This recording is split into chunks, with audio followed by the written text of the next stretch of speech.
Bismillahirrahmanirrahim. Assalamualaikum warahmatullahi wabarakatuh. Itong palabas ko ngayon, live ko ngayon ay pinamagatang, ang Diyos po ba ay pwede magherumentado ang Diyos? Ano ba ang herumentado? Ang herumentado yung galit ikaw, tapos kuha ka ng itak o baril man, lahat ng makikita mo, patayin mo. Ha? Supposing may mga taong kiniwalay yan sa kanyang BF, boyfriend, or sabihin natin girlfriend, or sa kanyang misis, or sa kanyang mister, or nawalan siya ng trabaho, ang isang lalaki, may aksidente, ano pa, kukuha ng itak or baril, mamamaril lahat, hermentado yan eh. Kahit yung inosente, walang kano-ano, isama mo, hermentado yan. Pag hermentado, ay bawal po yun. Sa batas ng mundo, sa United Nations, maskin sa Pilipinas, kahit saan mang sulok na bansa, ay bawal po yun. Yung maghermentado ka ng inosente at patayin mo. Ay kahit mga hindi inosente, kahit pa yung kriminal mayroong batas dapat ipadala mo sa korte. Huwag kang mag-judge, huwag kang, ang sabi nun, pumatay sa aking anak, patayin mo rin, kulong ka rin. sa Islamic na bansa, pag pinatay ang anak mo, tapos yung nagpatay, papatayin mo rin, pati ikaw, patayin ka rin sa batas ng Islam. Dahil wala kang karapatan, hahawak sa batas at ipahamtang mo dito dodong, wala hindi anway gid mo. Gasaksak sinagol gini ng balan ko ninong daw nalito na ko sa Bisaya, nalibog na ko ni minsan Tagalog, minsan English, minsan Bisaya, minsan Ilonggo man. Hermentado ba ang Diyos? Basahin ko bakit makapagsabi ako ng ganyan. Okay? Bakit makapagsabi ako? In the Bible hindi sa Quran, kasi hindi ganyan ang Diyos sa Quran. Basahin ko sa Biblia. Sa Biblia mga kapatid, mabasa ito sa Genesis chapter 3 verse 14 to 15. Basahin ko So the Lord God said to the serpent, because you have done this, meaning niling lang niya si Adan at si Eva. Cursed are you above all livestock and all wild animals. Curse of you of all wild stock, above the wild stock and all the animals, of all the animals. You will crawl on your belly and you will eat dust. Magkamang ka sa imong tiyan. Bakit? Noong unang panahon pala, lumilipad. Naglalakad, may paa ba ang ahas noon? Kasi ngayon sinasabi now, you will crawl on your belly. Bakit noon? May pakpak at may paa. 4 ang paa, 2 ang paa. Ang ahas noon. Ngayon you will crawl, gapang kandong sa imong tiyan. Ngayon, ang mga ahas. Sa una pala, lumilipad. Okay? You will crawl on your belly and you will eat dust all the days of your life. Kung totoo ito mga kapatid, you will eat dust of your life. Hala, alaga tayo ng maraming ahas. Dust lang pala, lupa lang palang ipapakain ito Sa zoo, nagka-problema sila. Minsan ang zoo sinarado na dahil wala nang pagpapakain sa ahas Dahil ang ahas, kung di man manok, mga buhay na hayop, ibigay mo sa ahas. Tingnan nyo nga, magbigay kayo ng dust. Kung mayroon bang ahas kumakain ng dust, kasi ngalingan yun kabubuhan yun ang nagsulat yan, gunggong talaga. Nangkain na daw ng alikabok ang ahas in the days of your life. Totoo ba yun, mga kapatid? Saan kayo nakakita na ang ahas ay kumakain ng alikabok?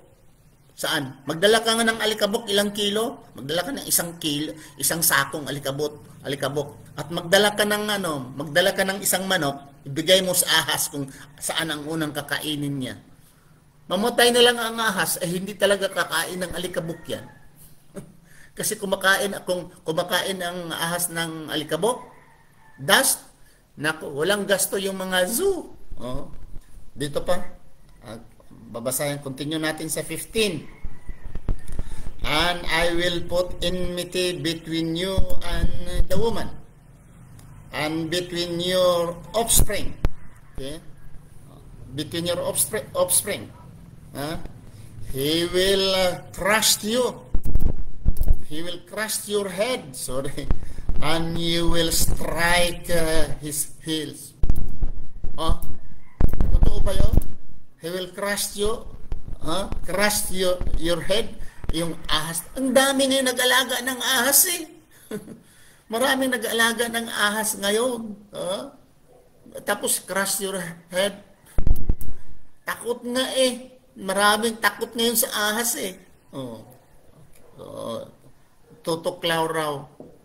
Yung daming ahas yung hindi naman tutuklaw eh. Siguro cobra. Heels daw. Bakit pipiliin niya ang heels? Hindi tutuklaw sa iyong kamay, hindi tutuklaw sa iyong ulo, hindi tutuklaw sa iyong tiyan. Sa tikod lang siya mupaak. Totoo ba yun? Tikod lang? Ay, di tikod. Mag-boots tayo. Magbutas na lang. Ang bitin pala sa iyong palang heels. Sa iyong tikod lang pala magkagat. Totoo ba yan? Okay. Continue dito sa 16. Okay? And the woman, he said, I will make your pains in childbearing very severe, and painful labor. You will give birth to children. Anak mo naman. Okay, dito tayo sa 17. Sa 17. To Adam, he said, because you listen to your wife and ate fruits from the tree, about which I commanded you not to eat, you must not to eat. Ay, sabi niya, kumain ka sa prutas na pinagbabawal ko na hindi ka kakain. Ay, kumain ka, Adam? Cursed is the ground. Sinumpa. Ground. Ang lupa. Sinumpa ang ground. Because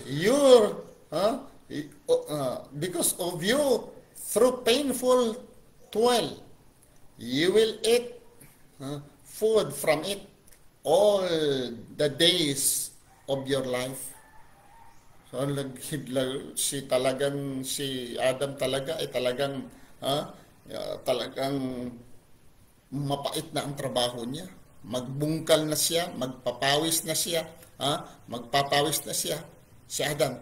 The word of God to Adam is also a word for all human being. What is accursed during the time of Adam is also a curse to the plants, a curse sa mga hayop, a curse to all human being. Kung talaga ang tao pala ay maghirap, ang hirap ba na nagbibenta ng shabu, walang pawis, di ba? Yung mga House of Representatives, nagka-milyon-milyon, wala namang pawis, air condition dyan eh. Magnanakaw yung mga senador, dami dyan senador, magnanakaw. Ang dami yung mga House of Representatives, busog na busog sa mga ninakaw, bilyon-bilyon na pera. Saan na yung papawisan ang tao? Magtrabaho sila para makakain, papawisan. 12. Painful 12. You will eat food from it all the days of your life. Hindi man lang ito kay Adam eh. This curse is a curse for all human being. The same as sa mga babae. Masakit mga anak. It continues. Okay. Sa 18. It will produce worms and thistles for you, and you will eat the plants of the field by the sweat of your brows. You will eat your food until you return to the ground, since from it you were taken for dust, and you are, huh? Ang mga hayop dito mga kapatid, basahin niyo sa the story of yung mga susumpa na panunumpa nito, yung sinusumpa. Basahin niyo sa Genesis chapter 3, the whole chapter. Naghirumentado ang Diyos. Dahil galit siya kay Adan at ni Eva, dahil kumakain, pati sa manog daw galit iya ang Diyos. Accurse niya ang tanan, pati hayop na accurse, pati ang ground. Anong pakialam sa ground, sa lupa, sa duta? Ang duta, wala kasalanan niya mo. Ang duta, wala kasalanan, lintian. Anong kasalanan sa duta? Ang ground, you are accursed the ground, you accursed the ground, you accursed the plants, you accursed all animals. Anong kasalanan sa animals, Blau? Lintian. Kagaguhan na iya mong. Di sobra pa siya nagrumentado ang Diyos. Hindi niya pinigilan niya mong. Hindi nabalaan ng Diyos nga amo ni himuon lang ni Adan at ni Eva. Hindi niya napigilan. Naku naman. Si Juan iya nagkasala. Tanan iya sila ni Pedro, mga anak ni Pedro, tanan man to. Iya gipotugi accurse niya iya mo. Anong klaseng Diyos na kung amo na mga kapatid? Lupig pa na sa hermentado. Naghermentado. Nagipatay man imong pamilya or na-aksidente man or nawalan ka ng trabaho. Pag uli mo sa bahay, kuha ka ng itak, tagain mo lahat ng tao nandyan sa kalsada. Or babarilin mo sila lahat dahil galit ka dahil nangyayari na di mo inaasahan. Ganun ba ang Diyos? Sa galit niya talagang naghirementado ang Diyos na nagalit siya. Ganito na si Adan at si Eva, pati pa ang mga hayop, pati pa ang ground, pati pa ang mga tanim, may mga tinik na mga tanim dahil accursed. Minsan mga yung subadista pa ako pag natinig ako, ang iniisip ko ito talaga si Adan ni Eva, natinig ako dahil nito Pag kinagat ako ng hamigas dudong, yung hamigas langgam, ginagagat ako, mga kuwan ko sa utak ko nung sabadista pa ako, si Adam lintian niya. Kung wala pa si Adam, hindi ako kagaton niya sa, sa hamigas ni. Hindi ako kagaton, may hamigas na ni, kaya gumika ni Adan, dahil ni Adan at ni Eva. May tinik na mga tanim, may alingatong na, may makapatay na dira, may masakit na dira nga mga halaman dahil sa sala ni Adan. May mga alingatong na dira o lintian pa na, may uway na, may mga tinik na dahil sala ni Adan ni Eva. Naku naman, anong klase? Mga tinik na mga thistles daw ay lumabas ito dahil sa kasalanan ni Adan at ni Eva. Naku naman, anong klaseng Diyos yan, mga kapatid? Ay, naku. Alis na kayo dyan, oy. Huwag na kayong mag-Kristiyano pa at maniniwala sa Biblia. Tingnan ko nga kung sino dito ang kuhan. I-shout out ko itong mga viewers ko dito. Sorry nagamit ako ng magnifying glass dahil nalimutan ko yung eyeglasses ko sa bukid. Adam Kablenda, assalamualaikum. Waalaikumsalam warahmatullahi wabarakatuh. Nining, waalaikumsalam warahmatullahi wabarakatuh. Watching from Sagay City. Sagay na city, nagali niya ang Sagay. Sino pa dirahaw? Magpa-shout out dira sa inyo. Salamat gid sa inyong salamat sa inyo paglantaw di sa nag-live ako daw nagrementado ang Diyos ng sa Biblia, yung mga rementado. Kung rementado, no wonder ng mga tao ngayon, maraming Kristiyano rementado. Diyos nga naghirementado Sa galit niya sa kasalanan ni Eva, naghirementado ang Diyos, pati ang lupa na. Pati na ang mga tanim, mga hayop. Tapos ang manog daw totoo, ang manog nining, ang manog magkakaon na siya sa alikabok. Kasi ging accursed, ging sumpa ng Panginoon ang manog hindi niya magkakaon na hayop, ang manog magkakaon na si alikabok. Tidiin bila ka makakita kamong mga manog subong nga magkakaon sa alikabok diin. Butig di mo, mga butigon ka mo, gida. At naman, kung naniwala ka mo, yung nga, tuod ni, tuod. Butigon man ang Diyos ninyo, butigon man ang inyo na Biblia, kag kamo man butigon. Nga, imagine, nagakaon daw ang ahas, ang manog, nagakaon daw siyang alikabok. At ang ahas daw iya will crawl on the or is belly. Di nga nga sang una pala ang manog nagalipad, nagalakad, may paa. Mga butigon kamo ya. Common sense lang kahit hindi mong gamitin mong Biblia, common sense lang iya mabalaan mo kung ano yan, yung mga kagaguhan nga gipanghambal dra sa inyo bala sa saon. So maraming salamat mga kapatid sa inyong panonood. Kung sino man diyang umuusok ang tainga, umusok ang ilong sa aking pinagsasabi, una, nandyan yan sa Biblia, sa kasulatan, basahin ninyo, at pwede tayo makapagdebate sa akin. Debatihan natin kung totoo yan ang manog kumakain ng diin sa mundo nga ang manog, kaon ng alikabok.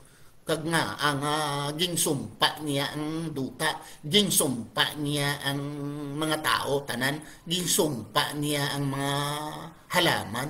Why, gid pro.